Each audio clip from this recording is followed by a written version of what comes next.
Pada kesempatan kali ini, kita akan membahas mengenai materi sistem dan dinamika demokrasi Pancasila. Yang pertama, kita akan membahas mengenai hakikat demokrasi. Sebelum itu, tentunya kita akan perlu mengetahui mengenai makna demokrasi itu sendiri.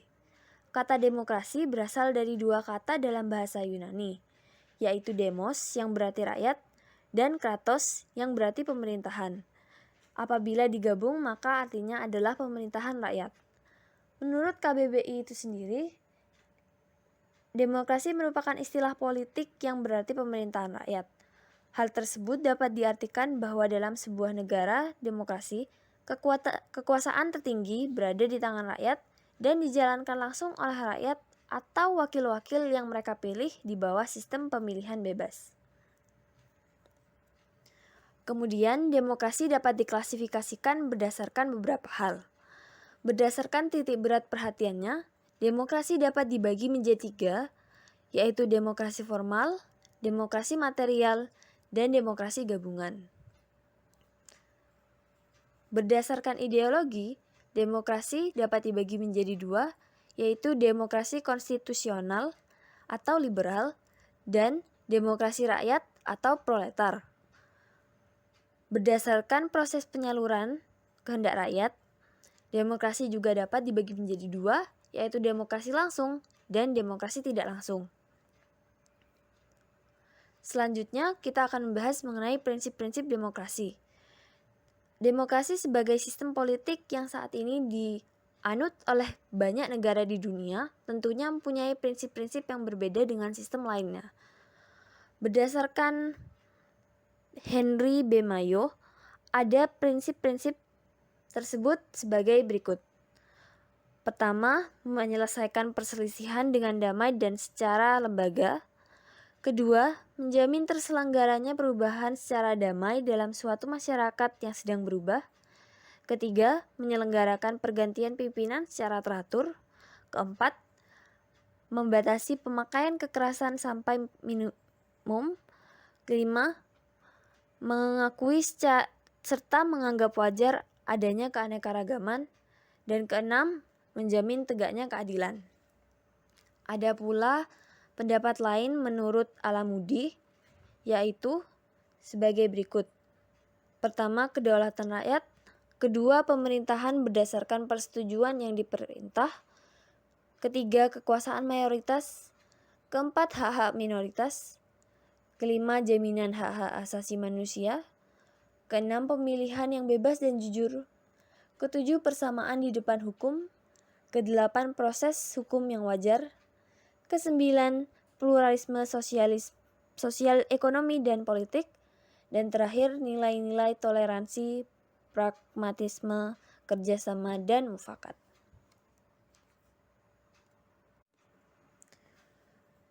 Lanjut ke poin berikutnya adalah dinamika penerapan demokrasi Pancasila.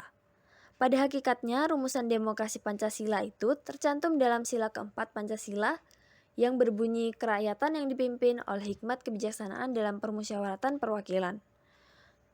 Kemudian ada pula tokoh bernama Ahmad Sanusi yang telah mengutarakan 10 pilar demokrasi konstitusional Indonesia menurut Pancasila dan Undang-Undang Dasar Negara Republik Indonesia tahun 1945. Yang pertama, demokrasi yang berketuhanan yang Maha Esa.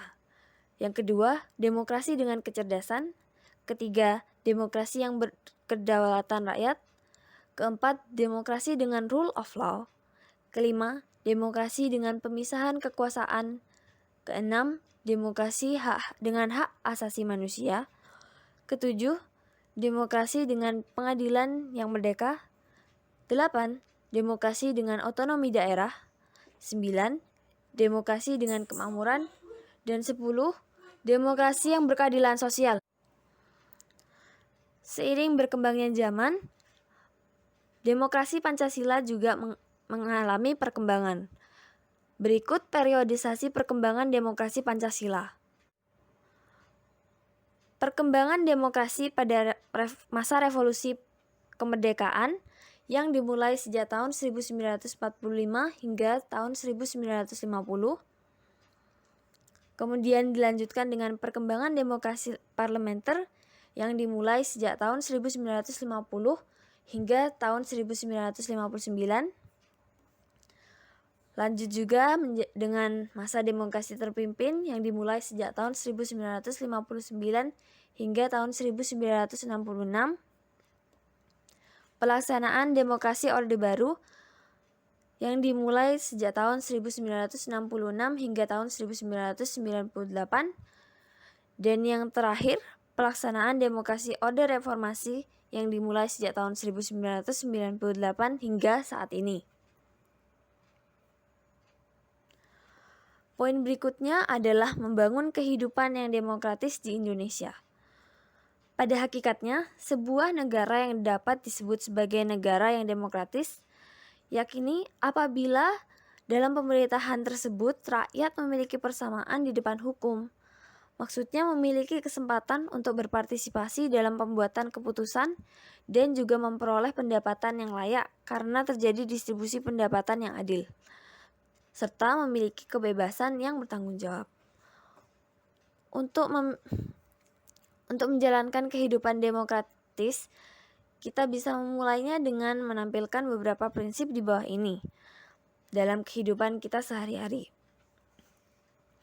Yang pertama, membiasakan diri untuk berbuat sesuai dengan aturan main atau hukum yang berlaku. Yang kedua, membiasakan diri untuk bertindak demokratis dalam segala hal. Yang ketiga, membiasakan diri untuk menyelesaikan persoalan dengan musyawarah.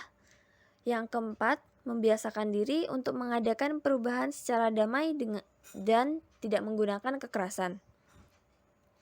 Yang kelima, membiasakan diri untuk memiliki pemilihan melalui cara-cara yang demokratis. Yang keenam, selalu menggunakan akal sehat dan hati nurani dalam musyawarah.